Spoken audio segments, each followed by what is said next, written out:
Now let's look at a process that's called reductive amination.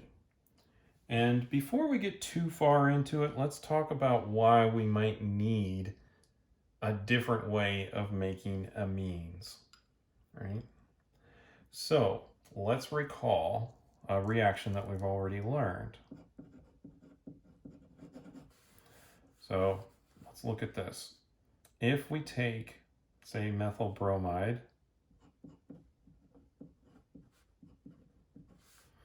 and we add ammonia, and let's say we desire to make the methylamine, right? So we want to make this. So we're going to do our best by making sure that it's at least stoichiometric, or perhaps we're going to try to put a lot of ammonia into the reaction and try to overwhelm this. The problem is that this nitrogen is now more nucleophilic because it's got electron donation. So it won't just make this. It will also do the di substitution, the tri, and the quaternary. So it makes quite a mixture of compounds. And I'm just going to go ahead and do the stick abbreviation.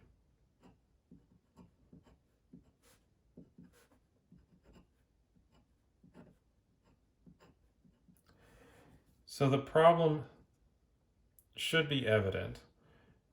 We're not just making the product that we wanted, we're making a complex mixture of it. We're losing some of our material to these other nitrogen species, and we just suffer from a general lack of control over the reaction. So there must be a better way, and fortunately we've already discussed the reactions that we're going to use with this. We're just going to put them together.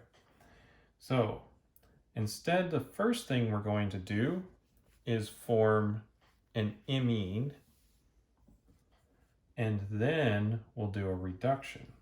So we'll complete the reductive amination. That is making an amine by reducing it. So if we wanted to make this particular amine, the way to do it would be to start with formaldehyde.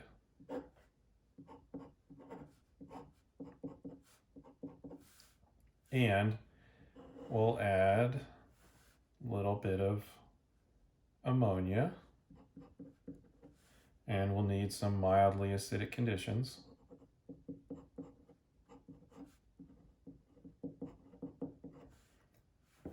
And we'll make the imine.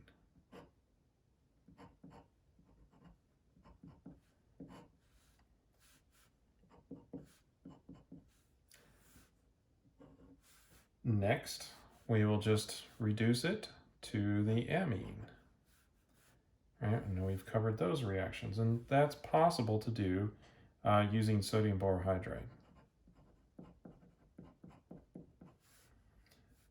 And in this case, we'll only get one product.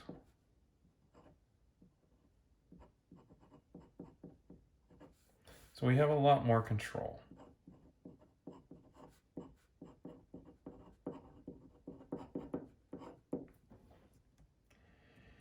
Now, you'll notice that since we used ammonia, we made a primary amine. There's another thing to notice about this process that it might not be evident just from what I've written up here. We have mildly acidic conditions here to form the imine, and then we're using sodium borohydride. Acids are not compatible with sodium borohydride, or I should say, sodium borohydride is not compatible in an acidic environment.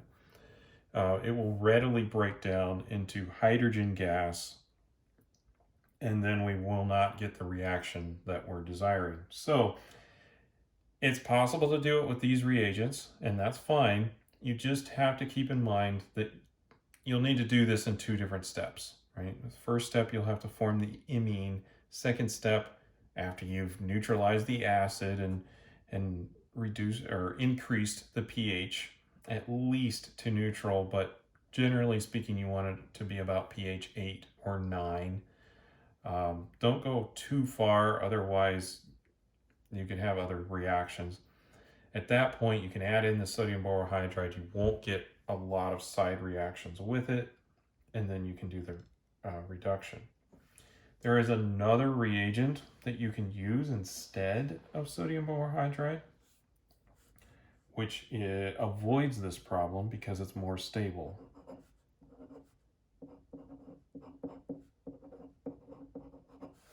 Which is this. We've substituted one of those hydrogens for a cyanide. This stabilizes the molecule, the negative charge on the boron, quite well.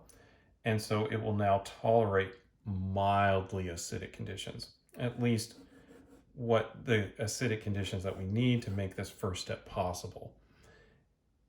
Because of that, then you can kind of do this more in one container without having to adjust the conditions as we go along.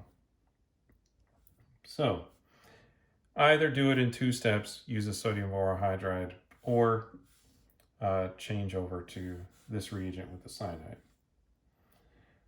Let's look at a couple more examples, and then we'll be finished with this topic.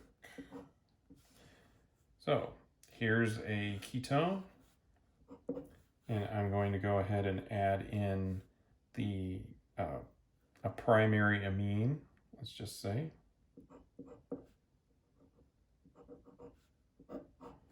We'll go with ethylamine. And again, we'll have our mildly acidic conditions. And that should make this intermediate. Just like this. And then if we're doing it in 2 steps, we could go ahead and use our sodium borohydride. And then we can make a secondary amine.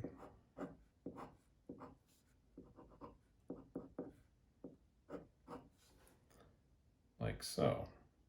It's also possible to make tertiary amines with this.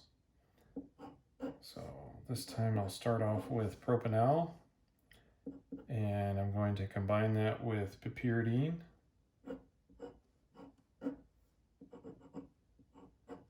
Which is a ring structure here.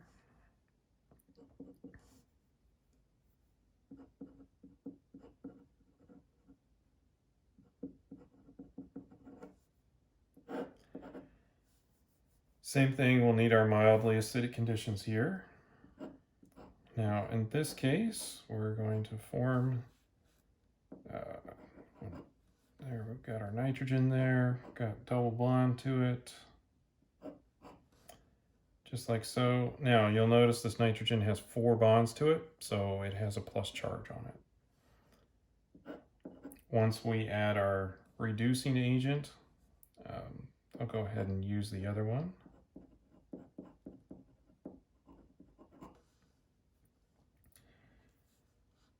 Then we can form a tertiary amine.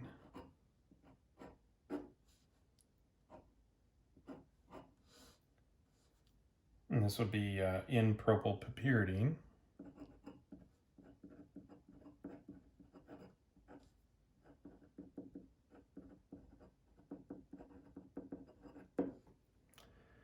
So, hopefully you can see how this reaction is quite useful in preparing amines. And in fact, this is really the way that we have to do this if we're going to have any control over what we are looking for. Now, the neat thing about this is that we can start from ammonia, build up a primary amine that we'd like using that first step.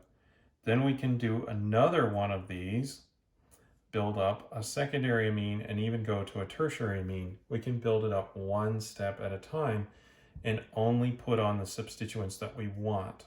So this gives us quite a bit of control.